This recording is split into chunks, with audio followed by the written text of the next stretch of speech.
Well, I want Steve. Well, hi once again, ladies and gentlemen. We are back from our intermission following the 9-ball championship match, and we're resuming the 8-ball division right here with Dan Louie versus Jeremy Sossei. Race to 5, winner side action.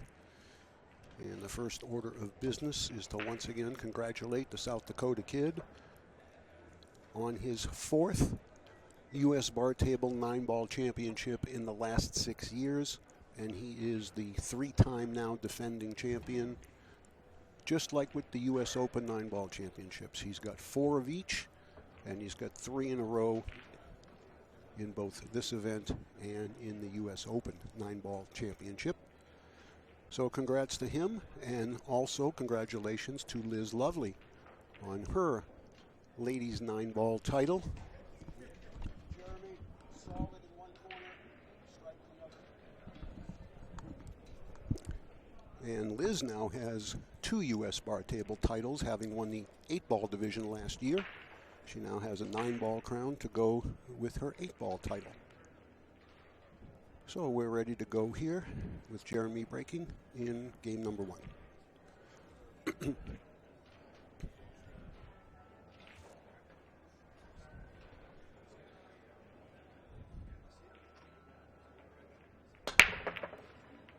And he exploded them and has not made a ball. Maybe he did make a ball. No, he did break dry. Couldn't count to 15.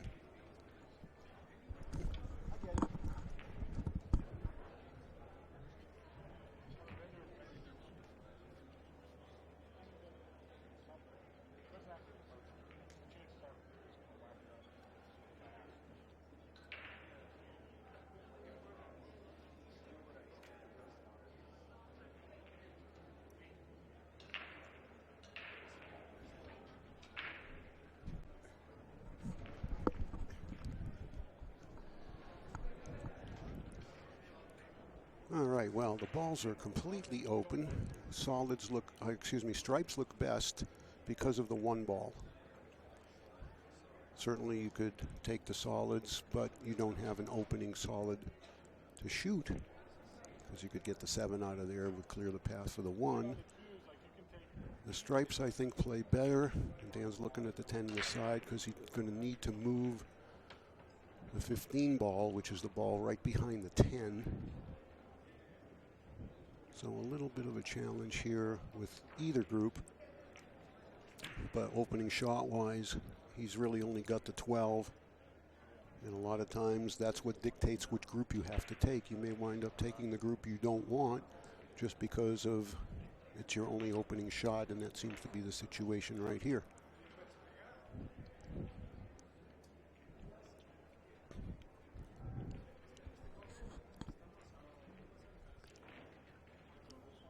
I see a possibility too where he might be able to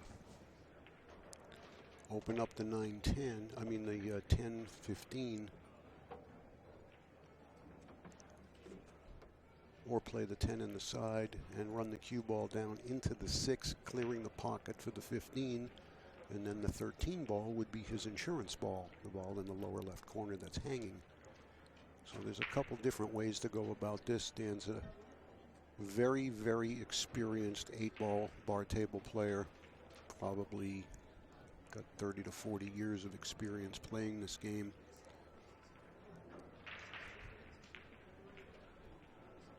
And it wasn't so long ago that he would be a threat to win any bar table event that he entered. But unfortunately, as is the case with a lot of us, Father Time tends to catch up. Dan doesn't travel as much as he used to, doesn't play in as many events, other than maybe more locally in the Northwest.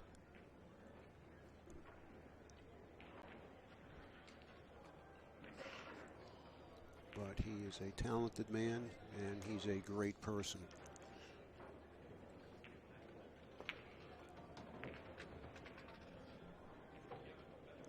Well, that really was going to solve almost all of the problems here He's probably going to have to shoot the 15 right now.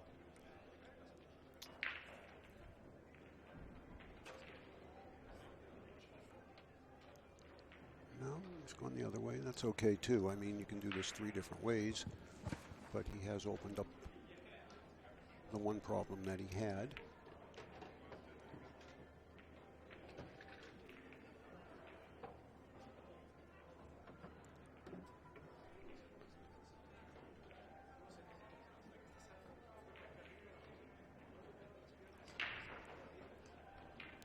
It's still a little tricky just because there's so much traffic. Once he shoots the stripe that's in the upper right. I think he should shoot the 10, then get the stripe that's down the end, and leave the 14, which is right there to the right of Dan, as you can see by the pocket, as his ball before the 8. So what this is all about here is just staying away from the solids. And I think inside English and just straight up the table a couple of feet will be fine.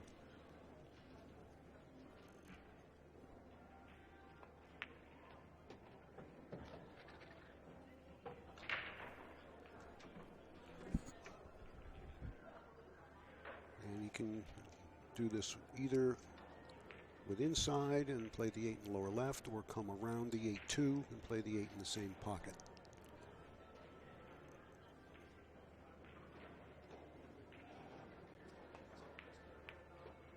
And he held it up with inside very nicely.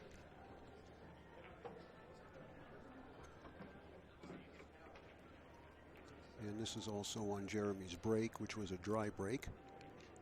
So after Dan pockets this ball, he will have a chance to break and jump out 2-0. So game number 1 in the books.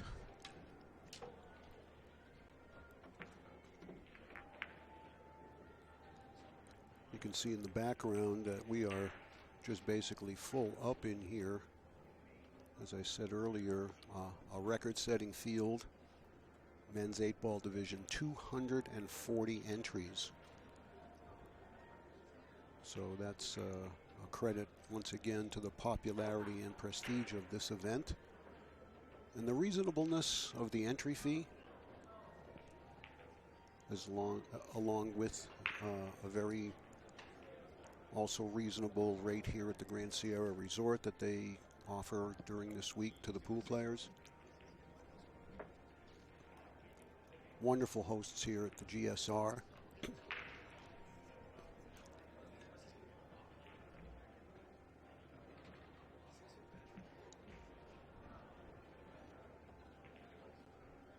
And due to the size of the field, not only the 240 on the men's side, but there are 70 women in the ladies division for the 8-ball. That's also a record. So 310 players combined in 2.5 days on 40 tables is going to make for some long days, and this is going to be one of them because they've got matches scheduled every hour and a half, including an 11:30 p.m. round tonight. So not sure quite how far we're going to go with the stream, but we'll keep you posted on that. At a minimum, we're going to have 2 or 3 more for you.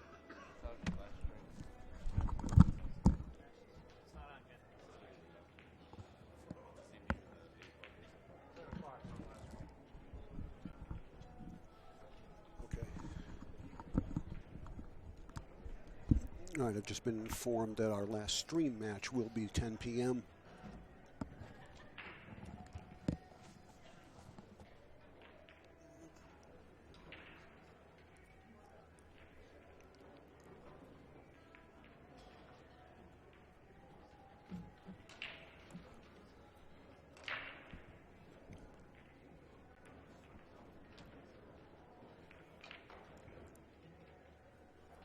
Like Jeremy's going to start here with the 10 ball off a dry break from Dan, so he's got a chance to even things back up here.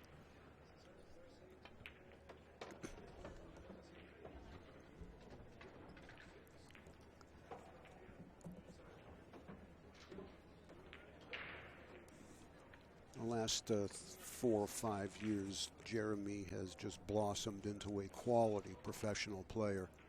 I mean, he's a terrific guy, too. I've had a chance to know him now, maybe 8, 9 years. And he's just a really good guy. Has great respect for the game and for his competitors. And he was one of the 8 in contention all last year for Mosconi Cup selection of the 8 players that Mark Wilson assembled early last year to go through all the training programs and everything. And I'm sure Jeremy was disappointed he wasn't chosen, but he managed to gain a lot of experience working with Mark and the rest of the team. And he's certainly in the conversation to earn enough points this year to earn himself a spot. He's got the quality game to do so.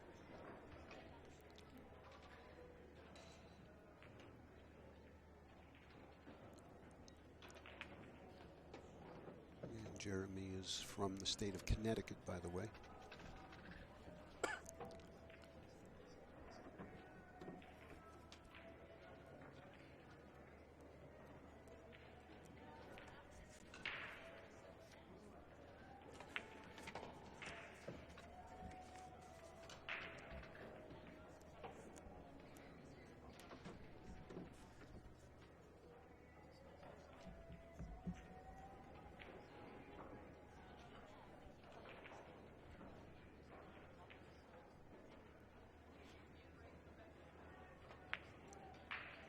He's made quick work of this.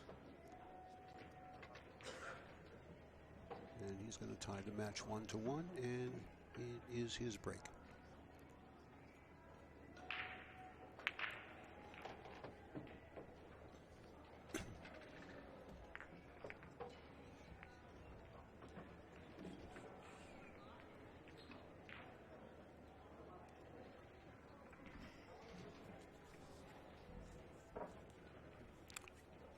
Remember, you can certainly follow the brackets online, live as they occur, by going to ctsondemand.com, or you can also follow on the Bad Boys Billiard Productions website. That's badboysbp.com. And while you're there, take a look at the Bad Boys Club.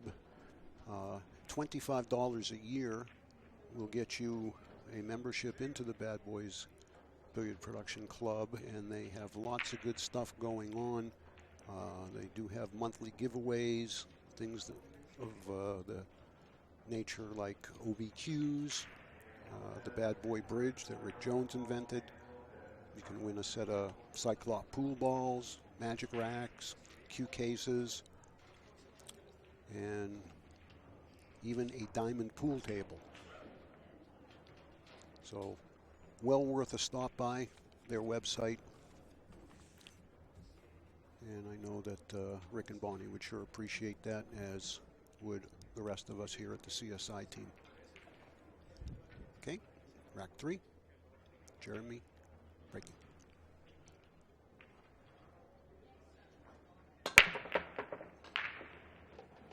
Well, he exploded those, but the wrong ball went in. Now this is ball in hand anywhere. The rule is no longer in the kitchen. It changed, I think, maybe 2 years ago.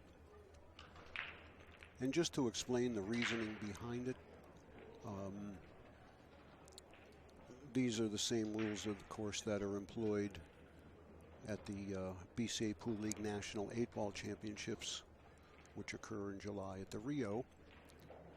And, 300 pool tables and 8,000 or 9,000 players. Excuse me. And what we observed, or what was observed by the tournament direction team, which was Bad Boys and CSI at that time, and still is that the ball in hand behind the line with a foul on the break, just because of the variety.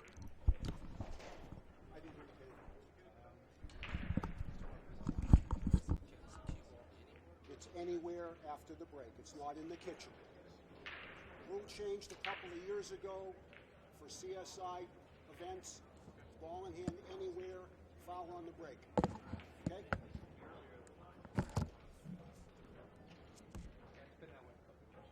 Yeah, trust me on it, Jeremy.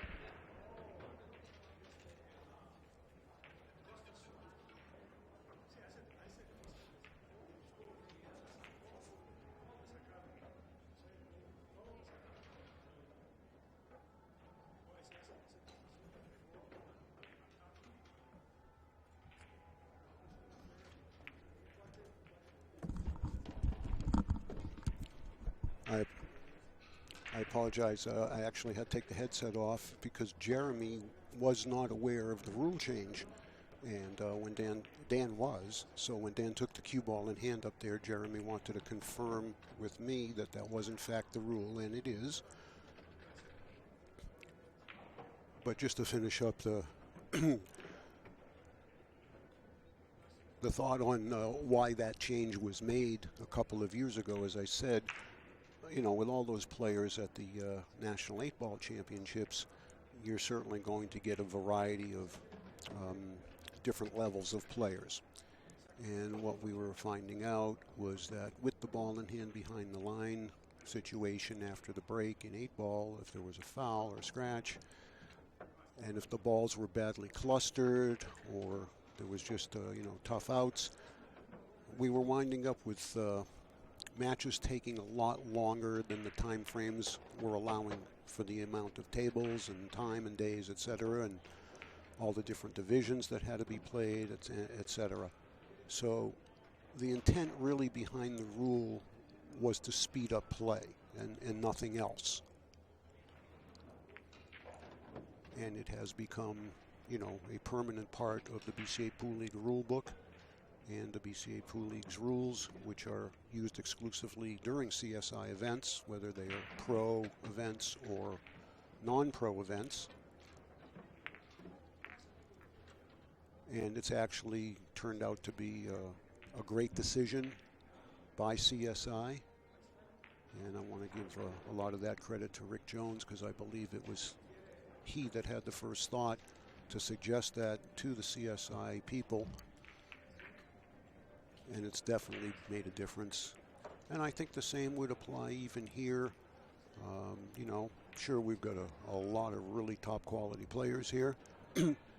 But there's also some players here that, you know, maybe just at the intermediate level, and certainly maybe in the ladies division, maybe a few more of the starting out level players. So again, it's simply to speed up play and nothing more than that. So that's the story behind why the rule has changed.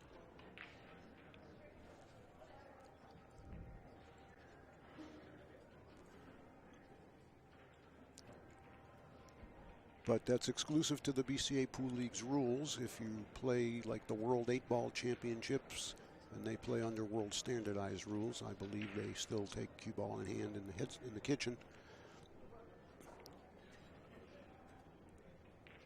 So here we go, rack number 4, and hasn't changed the scoreboard behind him, but it is 2-1. I'll remind him to do so after the break if he doesn't remember himself.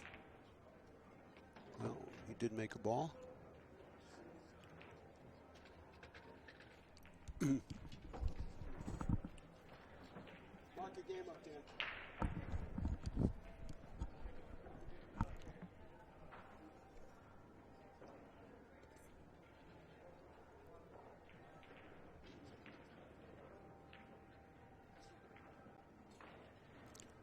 I think a lot of you that have listened to me over the years or are familiar with some of the things that I've been involved with know that a fanatic on the rules, and I always like to just explain to everybody the intent of a rule, because that's really why rules come about. There's usually a reason for it, but when you go to apply the rule, you always really want to be, you know, cognizant of the reason for why a particular rule is the way it is.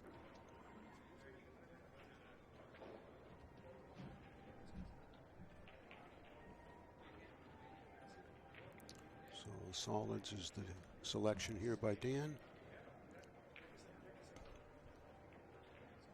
And it's not that he didn't have stripes to shoot, but the 9-ball is definitely going to give him some trouble if he took the stripes. It does appear the 8 clears in the lower left here by the 11. He's having a peek at it now. It will go in the side as well, and the 2 will lay well to get him there if he elects to shoot it in the side. And that's really the way to play this rack, because your other 4 solids are all grouped right down there. There's no reason to shoot the 2 prematurely. Minimize your cue ball travel, take care of those 3, work in sections, and set yourself up for the 2 as your key ball.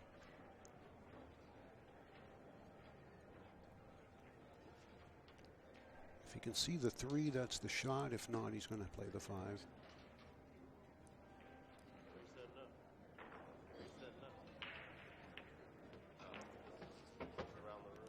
Either way, he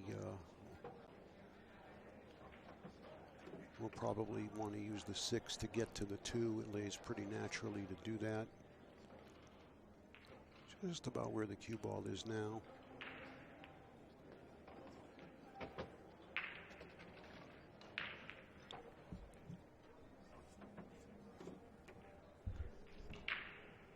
Now, if he's going to shoot the 8 in the side, which we think is what he looked at early, he's got to be careful to make sure he gets the proper angle here. Either angle will work. Straight in won't.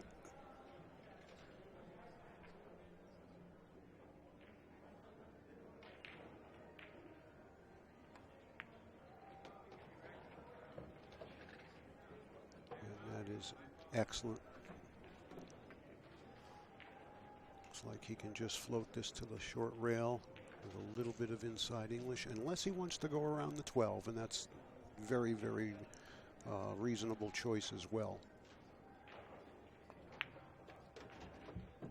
That's even better. He didn't even have to go around the 12. So once again, a picture-perfect run out here by Dan Louie. Never contacted a stripe during the whole rack. And he now leads 3-1 in this race to 5.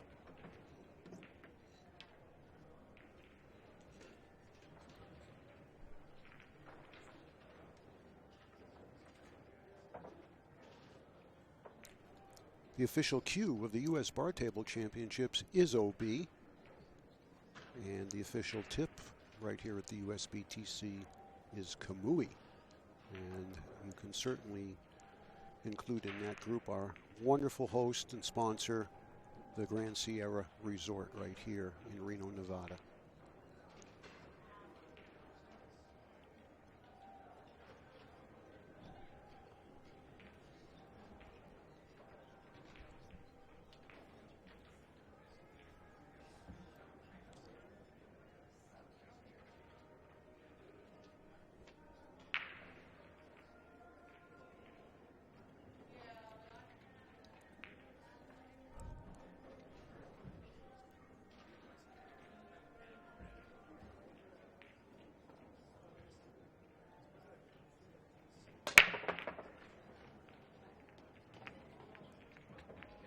And they're still falling in. Ooh, the 11 just made the solids a tough group. If the 11 didn't get there, he was definitely going to start with the 1 ball, because every solid has a pocket. I think he might be able to hit the 15 in the side for stripes, or possibly the 9 up here in the corner by the 11. But I'm going to guess he might wind up having to take the stripes, or he's going to be forced to try to open the 3 ball up, and there's not a lot close by to do that.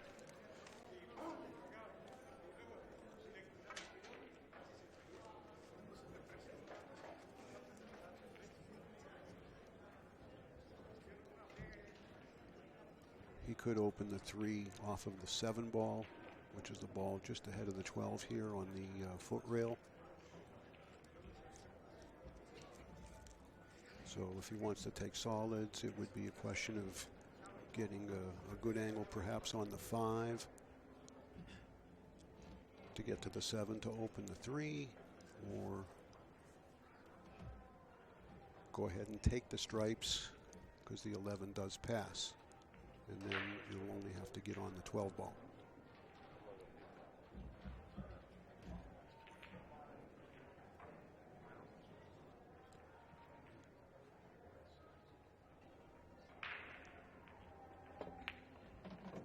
That's nice. I think he's going to come down for that 12 right now if he's straight enough.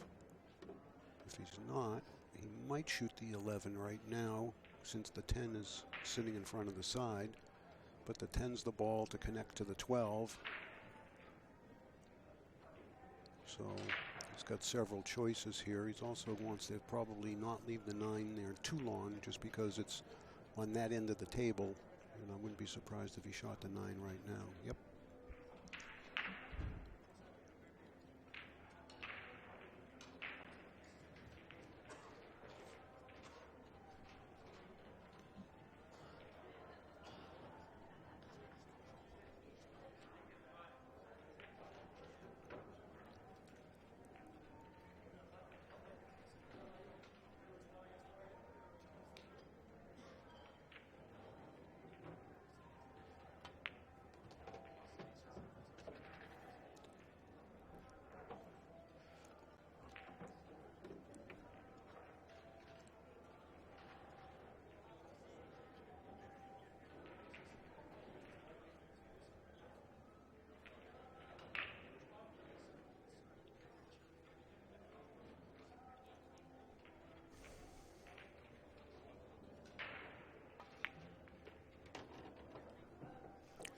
Very nice. He took care to maintain the angle on the 10 so he can slide down here for the 12.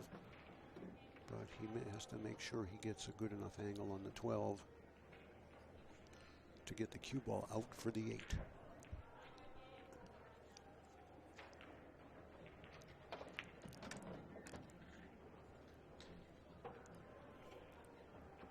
Nicely done.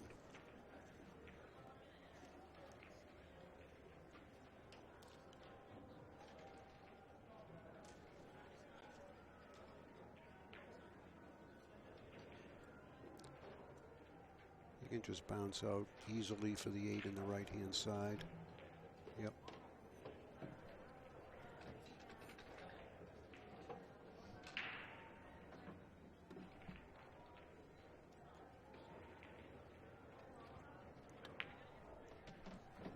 Good work, Jeremy. But he needs a turnover here on Dan's break in order to get back into things, because if Dan holds serve twice, he wins the match, and there's not a thing Jeremy can do about it. So either this rack or the next one, Jeremy's got to get this break for Dan or Dan's next break, because Dan will break twice more minimum in this match. Jeremy's going to need to steal one of those games.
Well, the 11 prevented the cue ball from going in the side pocket. The break is dry, but at least cue ball still on the table, so that's going to limit Jeremy's choices here, most likely to the solids, as he really doesn't have a stripe he can shoot. And then the 5 ball is going to be the difficult ball for the solid group. However, you can see the 4 laying in front of the side pocket, which should give him an opportunity to move the 5, possibly down here to the foot rail vicinity where it can be pocketed in either corner.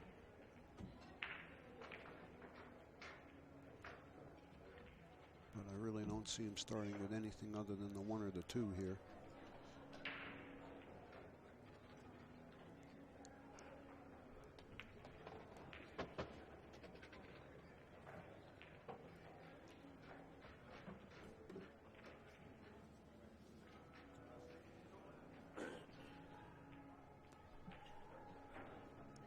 You pretty much got to have the whole rack planned out before you start in bar box 8 ball, unless there are clusters or problems that you know you have to deal with, but you have to plan how to deal with them. And I'm sure he's already had a thought on how to deal with the 5, but he came too far. I think he wanted to maybe move it off to 3 and have the 4 and the 7 for insurance balls. Now he's got to play either the 7 and take away one of his insurance balls, or cut the 3 and risk running into things trying to get position. He could shoot the 6 too. I mean, or you know, there's nothing wrong with shooting the 6 ball and maybe going at the 5. But you probably don't want to hit the 5 on the number and send it towards the 4. I think it's best to move it in this direction.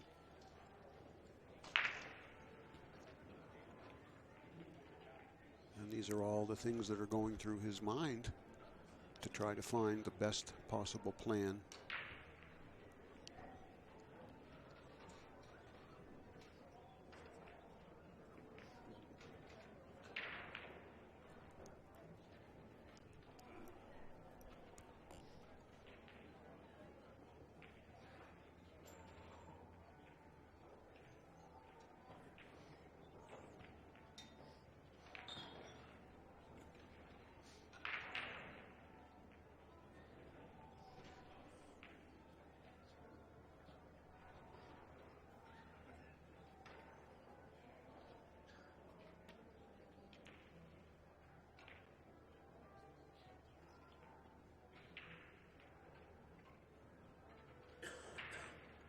Well, he's going to do this. He wants to pinch the cue ball between the rail and the 5 and put the 5 out in space.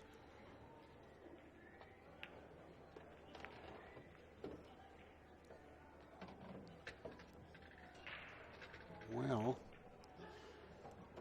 he may have created a problem by the expression on his face. It doesn't look like he can pocket the 4 in the side.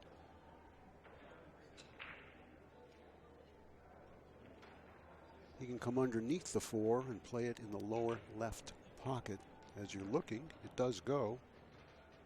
That's what he's looking at right now. And I think he can get there.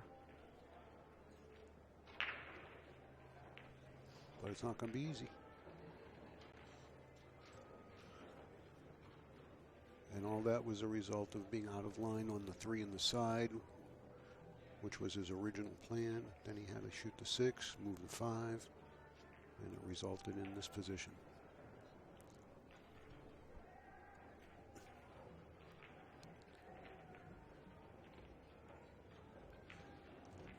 Just going to barely miss the 10 ball here with some right hand spin, and then barely miss those 2 stripes.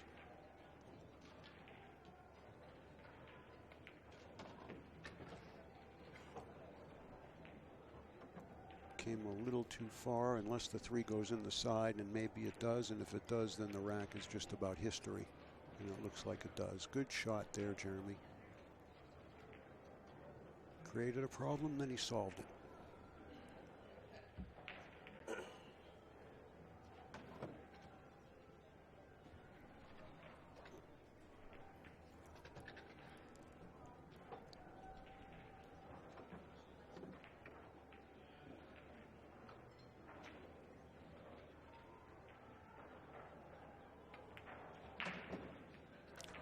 Oh boy.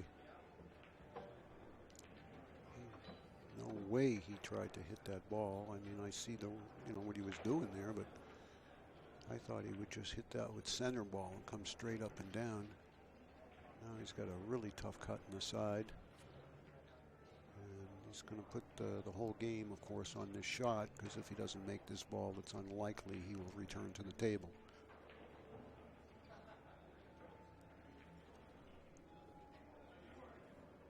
And I don't even know if the corner pocket is going to give him some issues here where he may have to do something with the cue ball. I think he can miss the scratch with a soft shot.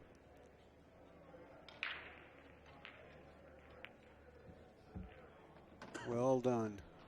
That was not an easy ball to make, but he has managed to tie the set up at 3 apiece.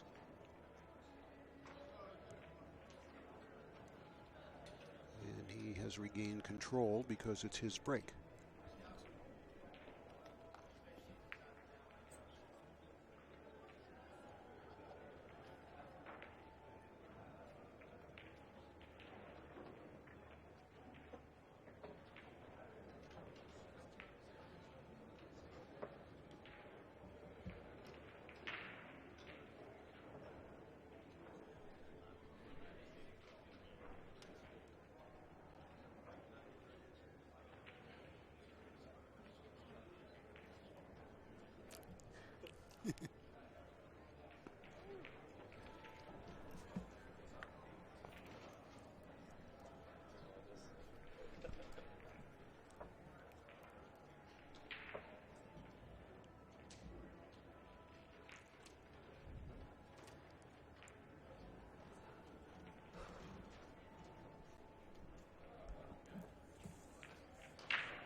Nothing. He slugged them too.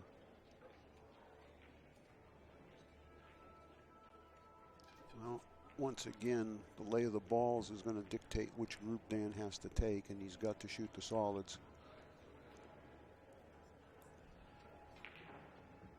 And if the 4 goes in the side, that's going to help him open that 6 up.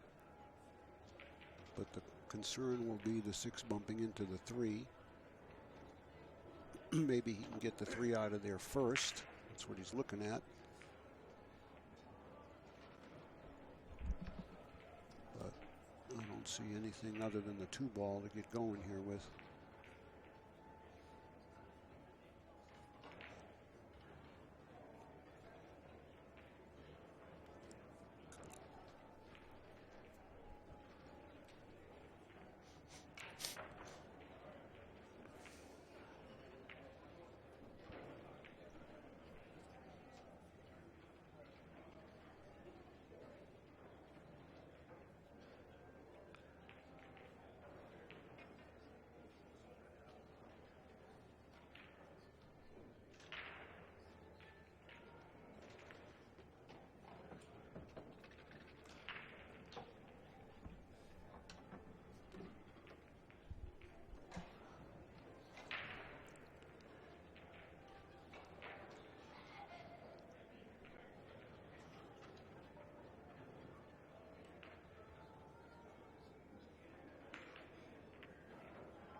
Well, this is all the question of what's the 6 going to do after it moves.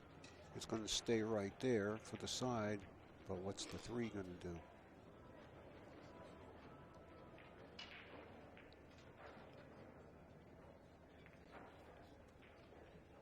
That was the concern, was pushing the 3 into a position where it would not go. And there's a very, very small side pocket to shoot that 3 in. And the second problem would be, how in the hell would you get there?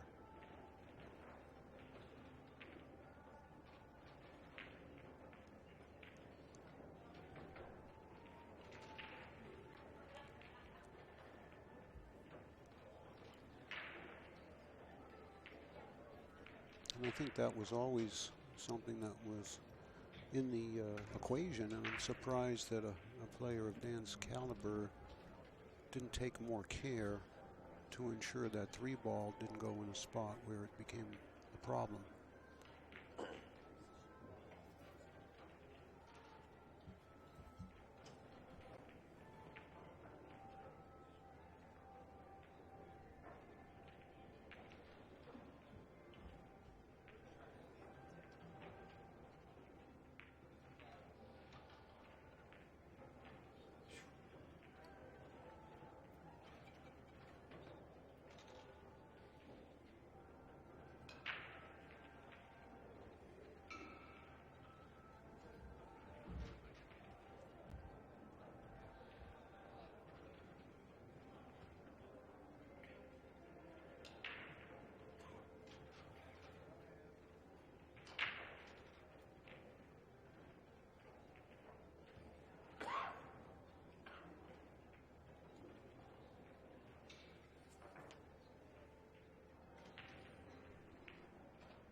Now he's put himself in a position where he absolutely has no choice but to play for the 7 in the side, where he's standing, to float the cue ball down here and get through the window between the 9 and the 13 to shoot the 3 in the side. And I think he's close to on the angle. May have wanted to be a tad straighter in than he is, because the 13's big. He's got to be more to the middle diamond than the left diamond as you're looking at the foot rail. But I think he can get there. And it's still going to make the 3 play very difficult.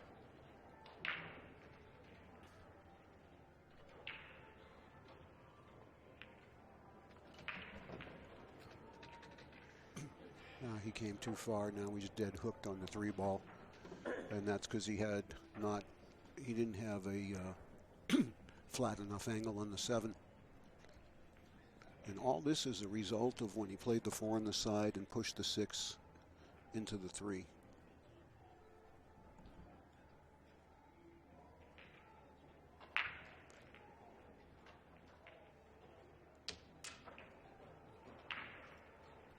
Now remember, ladies and gentlemen, there is no 3 foul rule in 8 ball. And if I were Dan, I think I would shoot the 13 right as soft as I could into the 3 and the 12 there, and try to just tie all that stuff up. He's not going to do that, but I would do that. And the worst thing that would happen is my opponent hooks me and I give him another ball in hand. At least I make him break open clusters, because I think you're dead this way. You can't pocket this. All you can do is open up balls for him. I think he's hoping it's going to glance off the 11 and go where he's standing.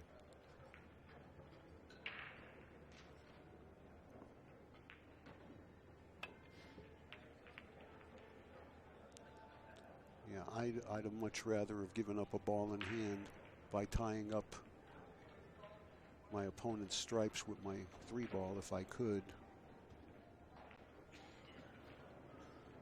Now Jeremy can play safe to get another ball in hand, and he can open up the 14 cluster there if he wants to right now. you know, just nudge the maybe it's even the 15, but regardless, the ball in front of the 11. You could just nudge that out, tuck the cue ball between the 11 and the rail, get another ball in hand and be able to go out. There's really not anything wrong about doing this either.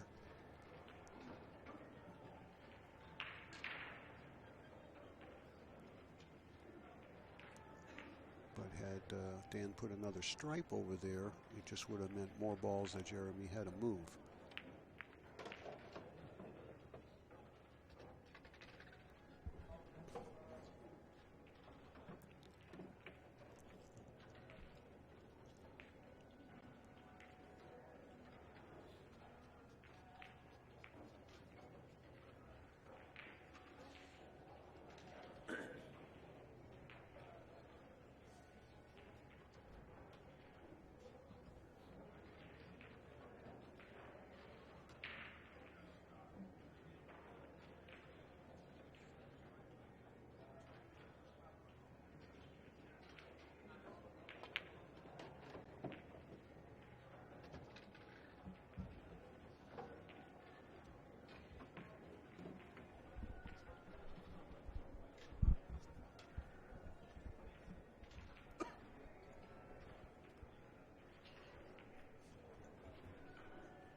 Dan Louie breaking for the last time in the match.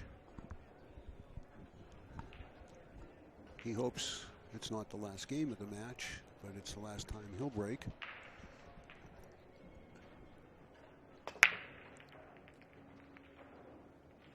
Well, look at all those balls on the right-hand side of the table. Are you kidding? There's 14 balls on one side of the table and one on the other.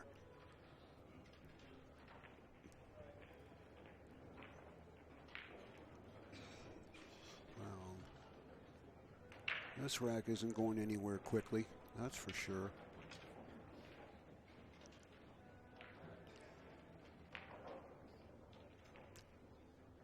You know, my first thought right here would be to not even select a group. I might just play safe. Excuse me, it's not like you're going to hide the guy or hook him or anything. Every ball but the 8's a legal object ball. But I just don't know if I'd want to be the guy to make the first group selection here. I might want to, if I could, come off the 1 ball and go put him up there somewhere under the 4. I mean, what's he going to do? He ain't going to run out, and neither are you. You could even graze off the 12 and leave him a long straight-in shot on the 1 ball. Big deal. There's no way he's getting out from here.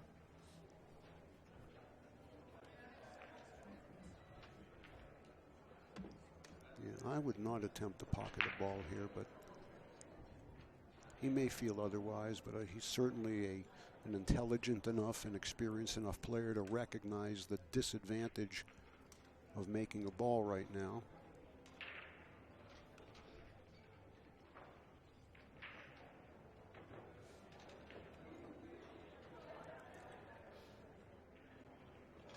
If I had to take a group, I'd probably want the stripes because I got 1 ball near the side to open up the 8-15 with, and the other ball to possibly open up the 13, which is the ball that's trapped in there with those 3 solids.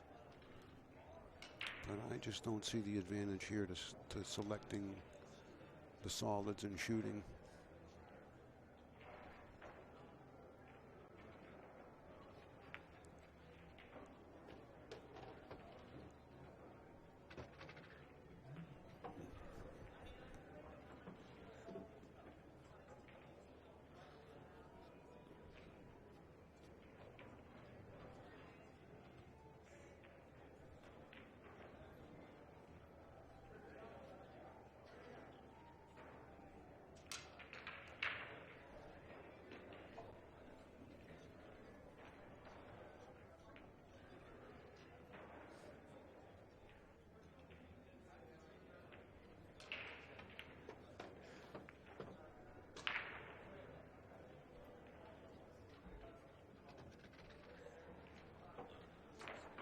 Every ball that Jeremy pockets, believe it or not, diminishes his chances of winning this game.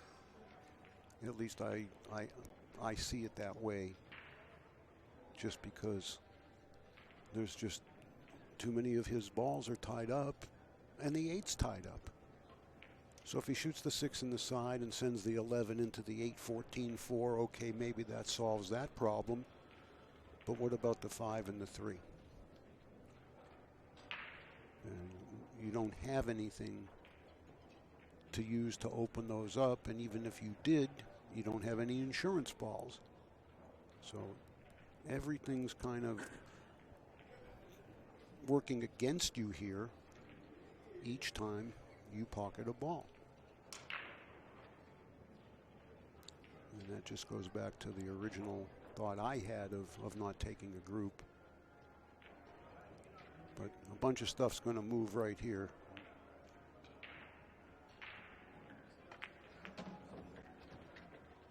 Well, he's opened up the 4. Okay, fine. How do you handle the 3-5? And where does the 8 go? You've only got the 4 ball to use to open the 8 with. So you got to shoot the 1 now. And if you use the 4 to open up the 8, what do you do with the 3-5?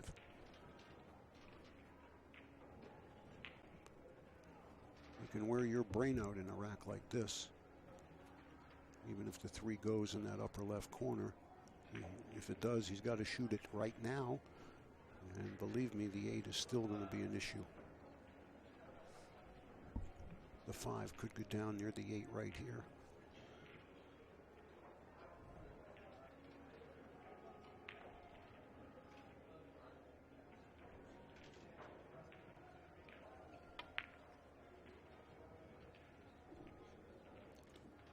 See, now what he's done is he's given Dan an opportunity.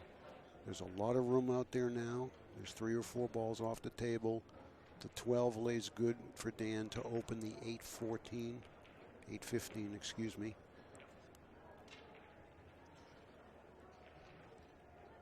Yeah, he's still got the little cluster up here. But he also has a good opportunity to play a safe eventually in this inning and hope to get a ball in hand.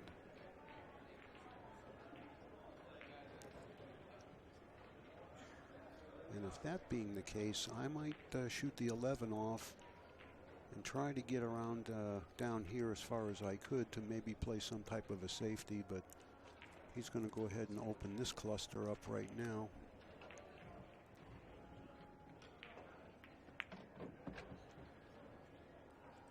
And he actually did not execute that well.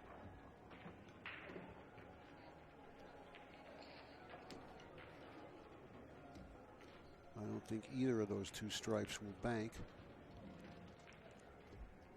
He has one shot if he wants to try to pocket a ball, and that's the 11 ball.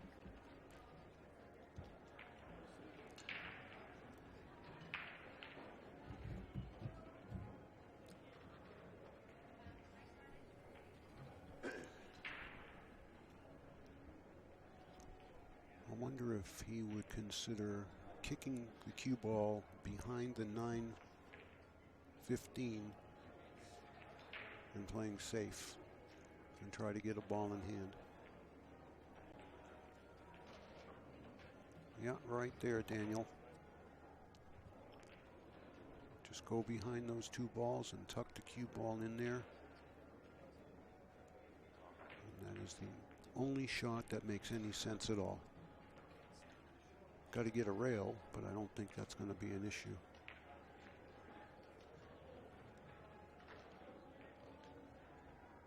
The only thing that can go wrong is you're not getting the rail. Okay. Now he's gotten a lot out of it. Now he's opened up the pocket. And his only issue remaining is the 15 ball next to the 8.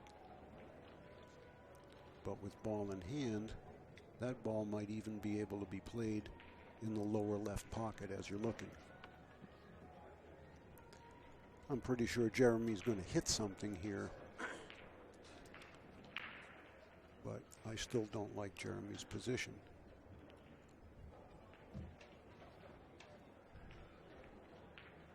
He almost has to call the 1 on the side, I think, and protect himself to try to stay in control. I mean, what good is it to just make a legal hit and turn the table over?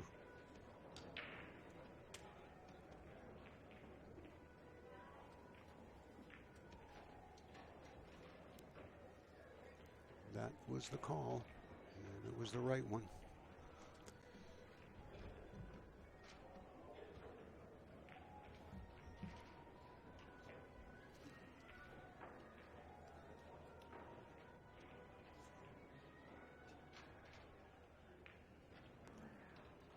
These are tough when you're so close to the cushion. You have to hit first because it's going to lengthen out on you.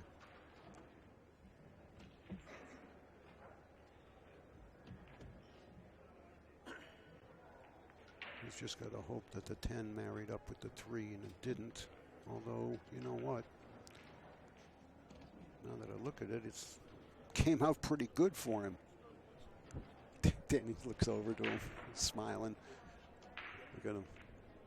It's like, how in the world did he get out of that trap and leave me nothing?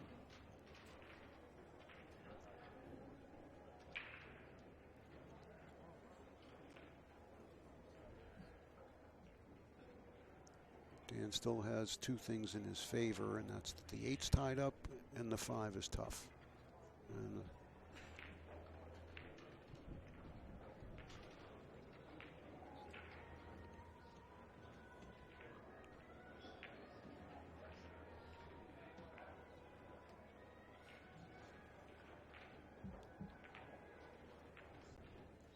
I don't think he can risk going anywhere near that stripe next to the 8 right now. He's going to have to just maybe tie the 10 and the 3 up and extend the game.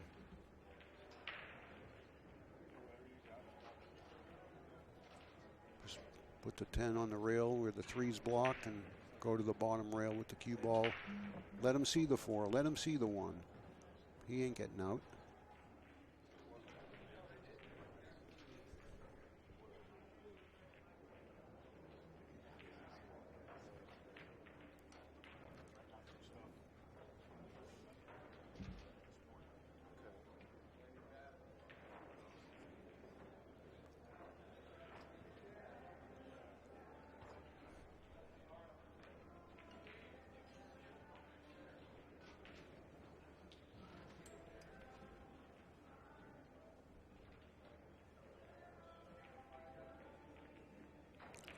That was the only smart shot that he had. And being the intelligent player that he is, he recognized it. He knows it's going to prolong the rack. But because of the lucky roll that Jeremy got on this good kick safe, I mean, let's not take that away from Jeremy. When he kicked and hit that 1 ball, that was a tough ball to hit. So he got a favorable roll, and you can't really take that away from him, but it sure couldn't have turned out worse for Dan. And now Jeremy's really in the same position Dan was in, and the same position Jeremy was in earlier. Again, it may make no sense here to pocket one of your group.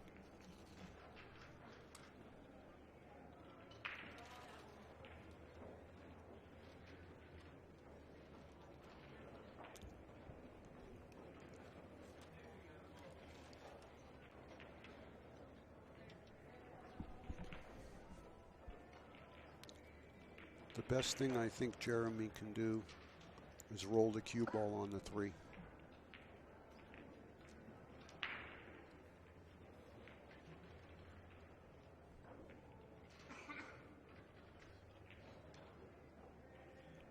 Just buy another inning.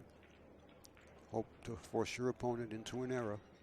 But if he rolls the cue ball onto the 3, he still ties the 3-10 up, and Dan has no stripe to pocket.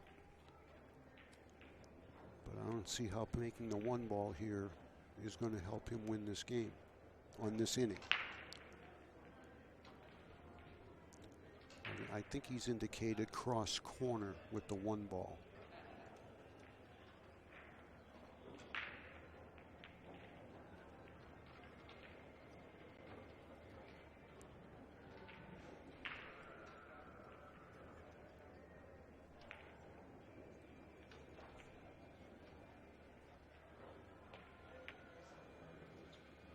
That kiss was there for the last 200 years. I'm really surprised that he took it on.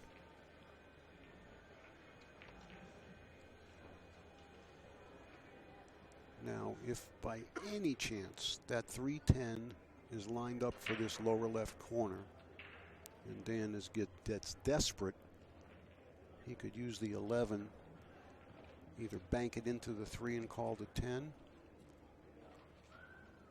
or try to get down there to shoot the 11 where he can open up the 310.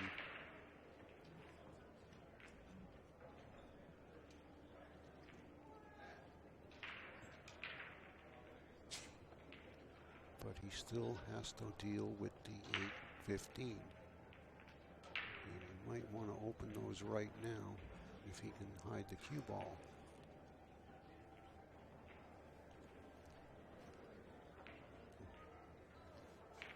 That's all right.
open those up too much. Okay. That was the only danger there, was making sure you didn't hit that too firm.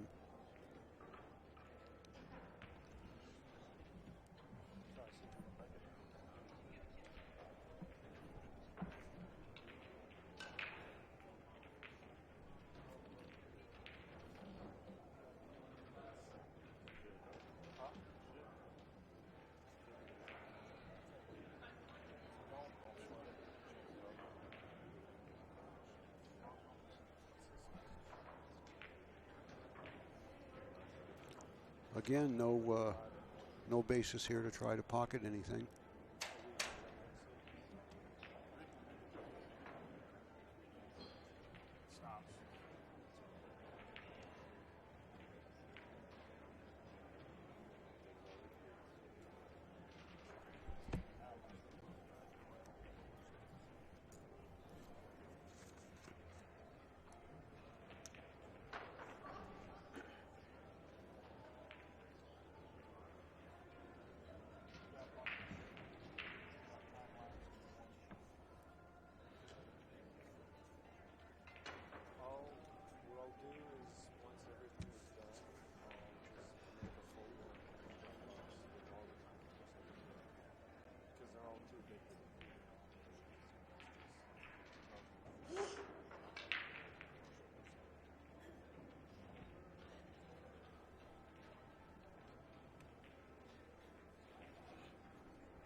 What Jeremy asked me when I went out there, ladies and gentlemen, is and it's really because we just came from Derby City a couple of weeks ago, and there's a unique rule at Derby City when you're close to an object ball that allows you actually to basically foul, and they count it as legal. And I'll get into that explanation a little later, but anyway, he wanted clarification on the rule, and of course this isn't Derby, and the balls weren't frozen, and I basically told him they're not frozen. You can do whatever you want to do. You just can't double hit the cue ball or it'll be a foul.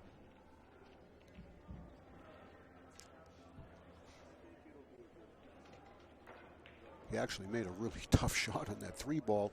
And the reason that shot was so tough was the presence of the 10 ball, which was right next to the cue ball. So after he hit the 3, the 10 was going to stop the cue ball, which it did, because you can see where the cue ball is.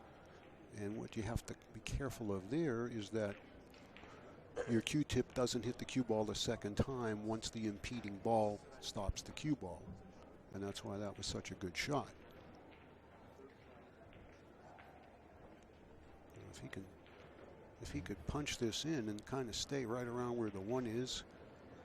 The good news is he could use the 4 to open the 8, but the bad news is the 5 is still the problem. Now, I'm not sure that both players really know how the stalemate rule works, but if they wanted to, they could agree to replay this game.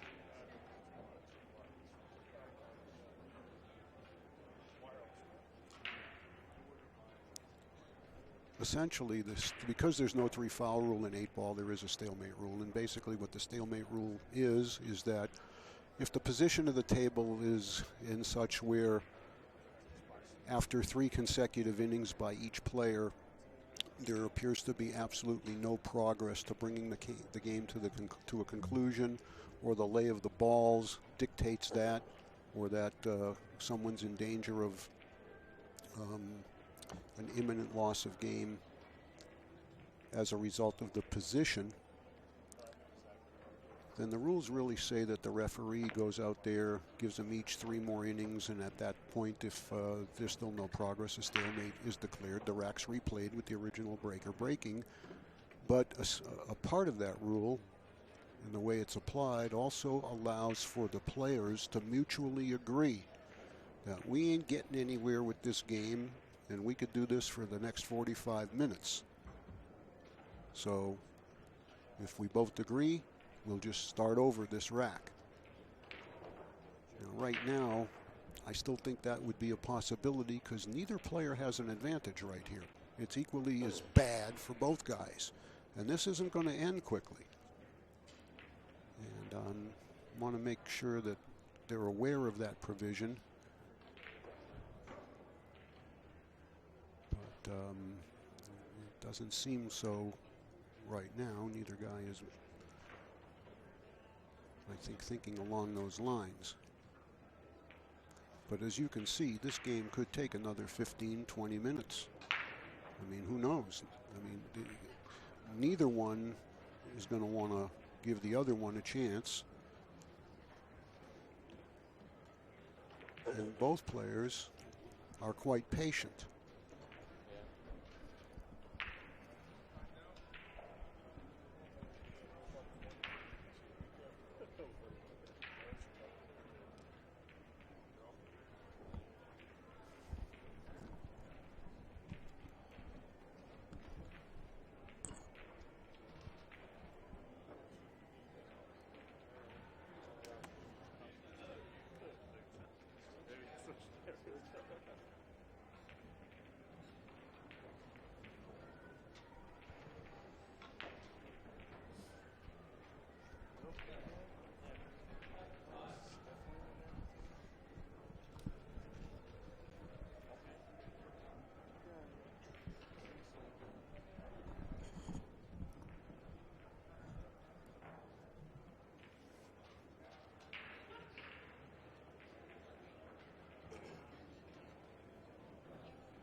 the side, Jason.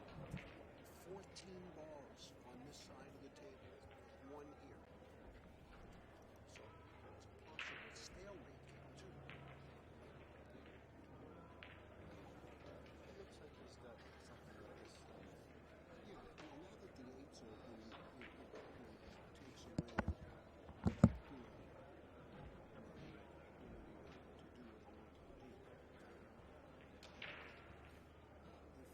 it was 3-3 in score, I would have already gone.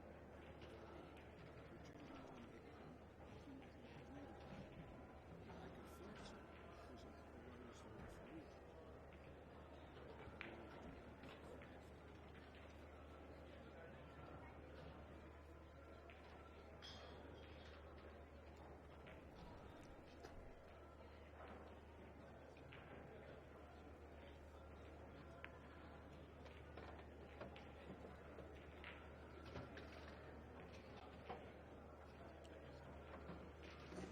for me.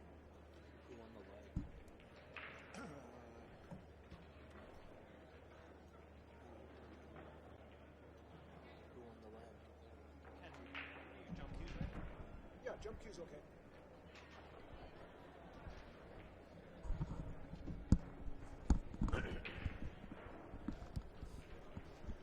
Well, there hasn't been a whole lot to say here in the last 10 minutes or so. For your information, though, as I said, there is a stalemate possibility, but that's kind of out of the picture now that the 8-ball has been opened up.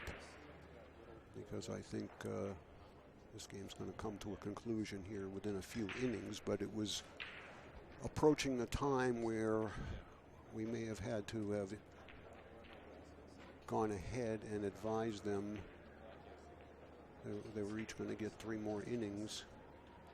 And then if there was no more progress, and this was when the 8 was tucked under the 15 there, but we were going to let them know that 3 more innings each, and then if there was still no progress, we were going to have to replay the game. Once the 8-ball was opened up, I think that negated that possibility, because one way or the other here, it should end in the next couple of innings. If Dan gets ball in hand, you'd expect him to get out. But we'll have to just wait and see what happens.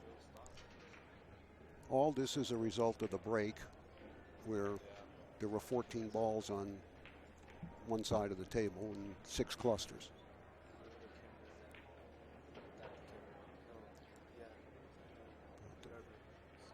Jeremy's either going to make a great shot and win the rack, or I think Dan will clean these up. Well, it certainly took a lot of patience on both players' parts, especially Dan's. And he's known for that. But, yeah, he's got to save the 15 for last. 13, 14, 15 here, because he's got to short side the 8-ball.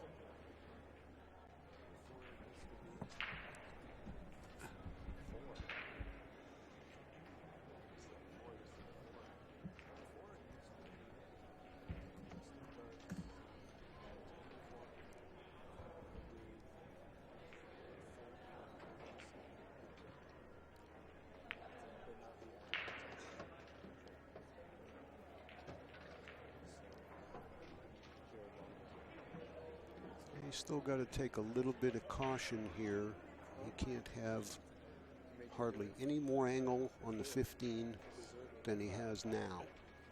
I think he's going to certainly be able to execute this and get nice and straight on that ball, and he did. And it looks like after about 30 minutes plus in this one rack, we are going to have a case game. And let's just hope it's not another one like this.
Well, all of that has brought us to a one-game match.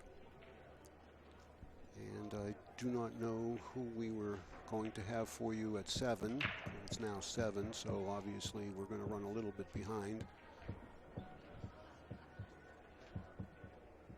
So as soon as this rack's over, we'll find out what's going on and let you know. I'm just glad Jeremy's breaking from the center here, because this will prevent a rack like the last one, which you would get from a side break. And as I say that, there's 6 balls clustered in the kitchen.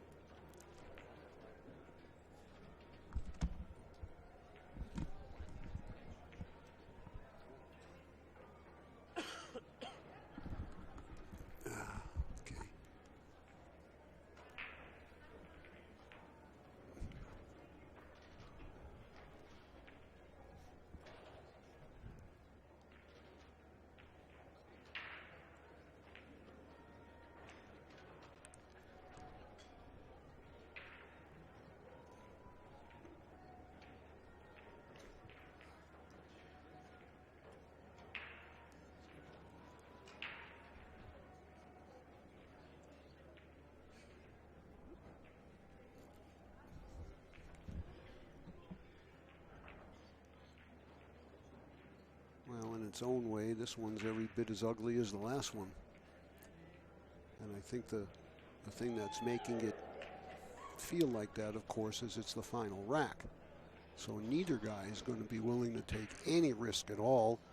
Jeremy had the luxury of an extra bullet in the last game because he knew he was on the hill and Dan could only get to the case game.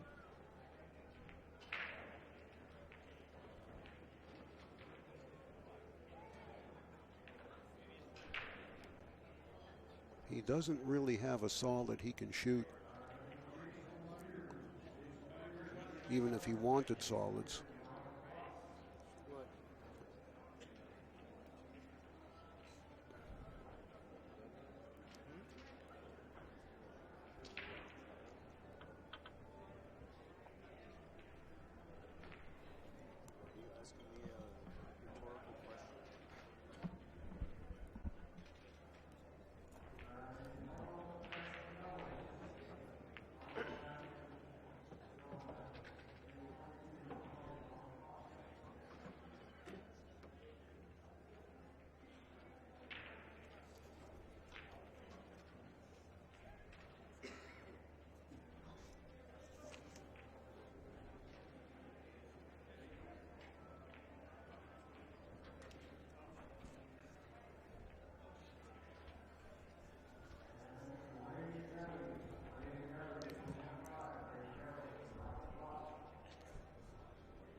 Well, this is the opportunity Jeremy desperately needed. And he's got it.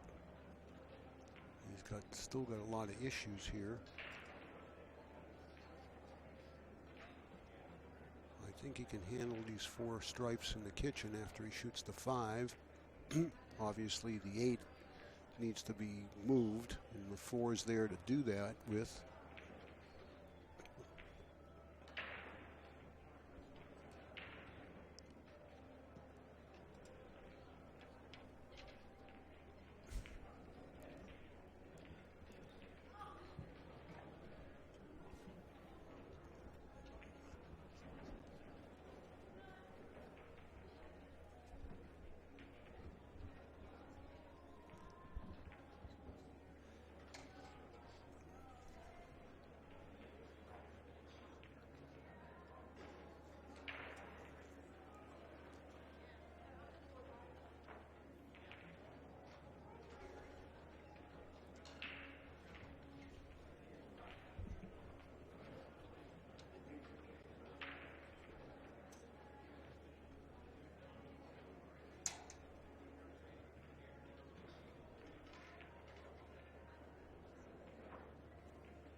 Bump to 6-7 now.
Well, when this is finally over, our next match is going to be Jason Shaw and Rob Saez, approximately 10 minutes after the conclusion of this match.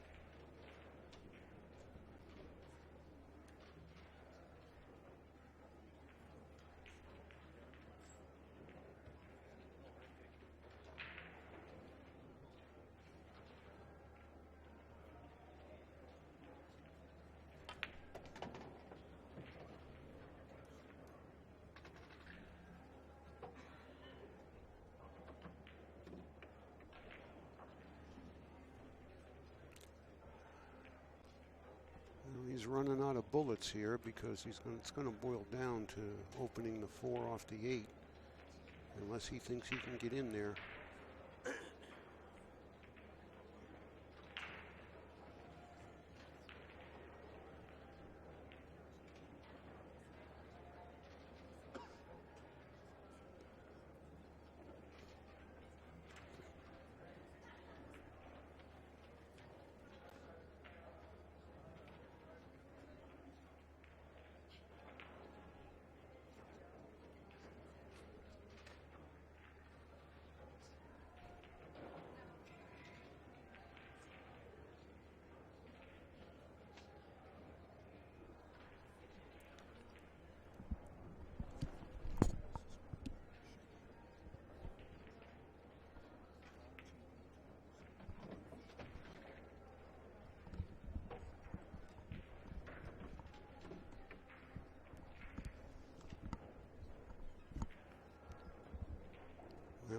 It's all boiled down to this one shot right here.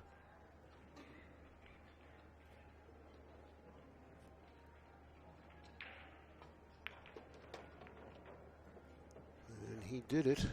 At least he got what he wanted. There's an opportunity. And this ball is for the match.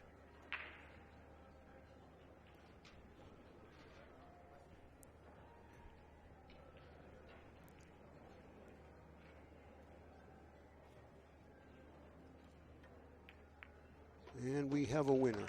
5-4, Jeremy Sossei. Very hard-fought match by both men. Extremely interesting but lengthy 8th rack. So we got Saez and Shaw coming up here in about 10 minutes.